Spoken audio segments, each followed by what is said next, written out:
10ನೇ ಪ್ರಶ್ನೆ, ಮಹಾ ಹಿಮಾಲಯ ಇದನ್ನ ಗ್ರೇಟರ್ ಹಿಮಾಲಯ ಅಂತ ಹೇಳ್ತಾರೆ. ಓಕೆ, ಈ ಗ್ರೇಟರ್ ಹಿಮಾಲಯವನ್ನ ಹಿಮಾದ್ರಿ ಎಂದು ಏಕೆ ಕರೆಯುತ್ತಾರೆ? ಮಹಾ ಹಿಮಾಲಯವನ್ನು ಹಿಮಾದ್ರಿ ಎಂದು ಏಕೆ ಕರೆಯುತ್ತಾರೆ?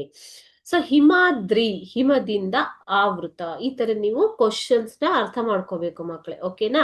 ಮಹಾ ಹಿಮಾಲಯವು ಹಿಮಾಲಯ ಪರ್ವತಗಳಲ್ಲೇ ಅತಿ ಎತ್ತರವಾದ ಹಾಗೂ ಮೊದಲು ನಿರ್ಮಿತಗೊಂಡ ಪರ್ವತ ಶ್ರೇಣಿಯಾಗಿದ್ದು, ಅತಿ ಎತ್ತರವಾದ ಹಿಮಾಲಯದಲ್ಲೇ ಅತಿ ಎತ್ತರವಾದ ಮತ್ತು ಮೊದಲು ನಿರ್ಮಿತಗೊಂಡ ಹಿಮಾಲಯ ಪರ್ವತಗಳ ಶ್ರೇಣಿಯಾಗಿದ್ದು, ಸಂಪೂರ್ಣ ಹಿಮದಿಂದ ಆವೃತವಾಗಿರುವುದರಿಂದ ಇದನ್ನು ಹಿಮಾದ್ರಿ ಎಂದು ಕರೆಯುತ್ತಾರೆ.